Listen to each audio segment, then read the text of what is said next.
Welcome back to Fixing Shiny Pokemon. In this video we're covering Gen 5, aka the Unova region.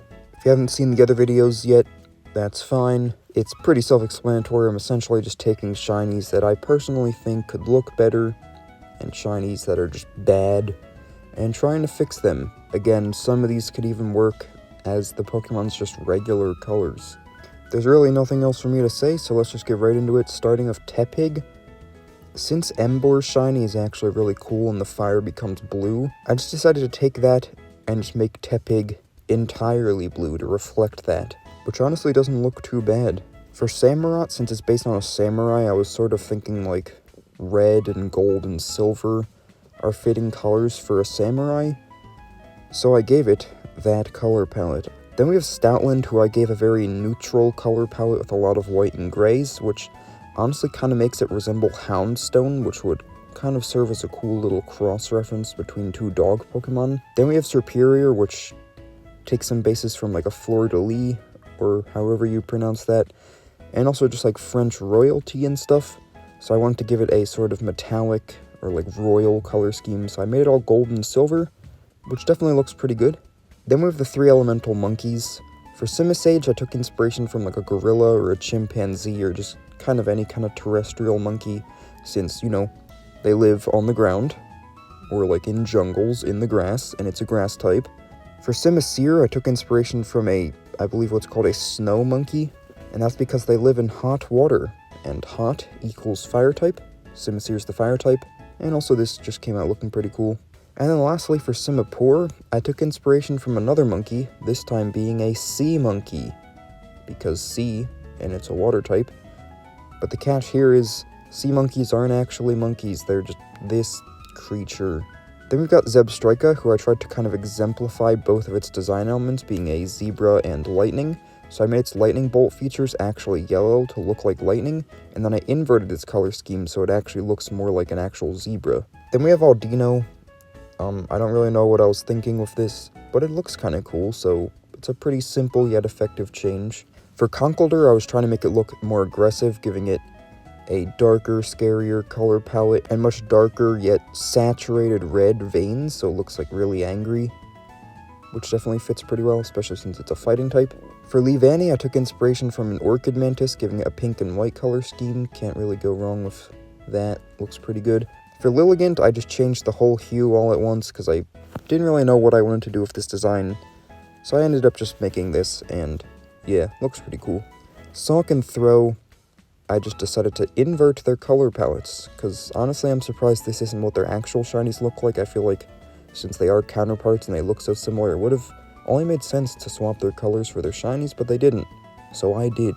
For Basculin, black shinies are always awesome. I don't know why I chose Basculin to make it a black shiny, but I did. So here's this. And I did the same with Darmanitan as well, making it just a really dark gray / black, but I also made its fire blue to kind of add to the change, and it looks really cool, honestly. For Caracosta, to exemplify the fact that it's a rock type and also a fossil Pokemon, I made it brown, which I honestly kind of like better than the regular color, and this kind of works because some turtles are brown, but I can't think of any turtles that are blue, so yeah. For Gothitelle, since it's based on goth fashion, which is typically pretty dark, I decided to give its shiny a different kind of goth, like pastel goth, which is much more cutesy and pink and whites involved, so yeah, here's this. For Scrafty, I don't really know what I was doing here. I just made it's like one layer of skin, all neutral tones, but then its shedded layer of skin red. Then for Archeops, I just shifted its whole hue at once, because it's already a pretty flamboyant and vibrant color scheme, so I didn't really know what to do with it. But this came out looking pretty cool anyway. Swanna, I took inspiration from a black swan, giving it a red beak and black feathers, which looks pretty cool. Vanillux, instead of vanilla ice cream, I made it chocolate ice cream, and now the little ice crystals are like chocolate chips and stuff. Jellicent, since it's a ghost type, I decided to make it pure white, because I feel like that's pretty fitting for a ghost. Sawsbuck, I didn't do all 4 of its forms, I just used the autumn one for reference, because that's the one I like the most personally. And I just decided to make its fur black, because I figured that looks pretty cool. Electros, this kind of goes back to something I made a while ago.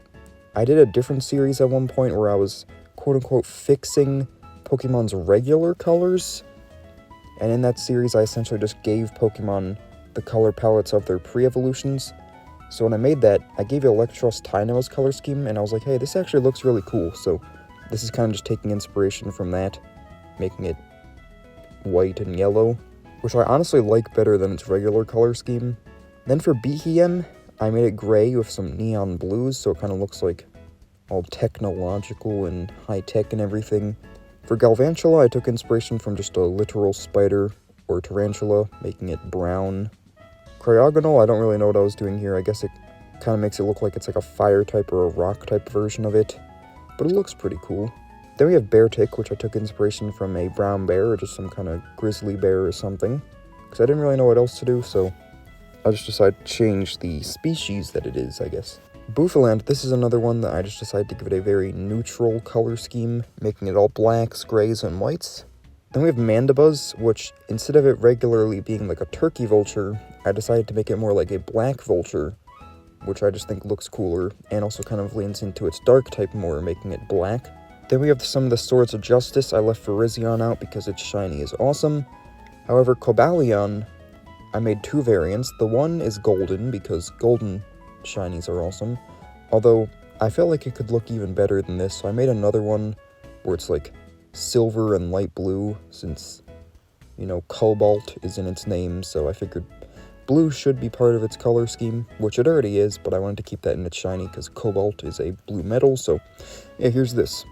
Then for Terrakion, I also made two variants. The first one is white, because white shinies are typically pretty cool if you ask me, and the second one is green. I don't really know what I was doing here, but it looks cool, so yeah. Then we've got the Forces of Nature, or whatever you call the little cloud guys. For each one of them, I was just kind of trying to lean into their typing with the new color scheme. So Thundurus, he's yellow now because he's an electric type. Tornadus is now white because he's a flying type, but based on like wind and stuff, and I feel like white would be the most associated with that in terms of colors.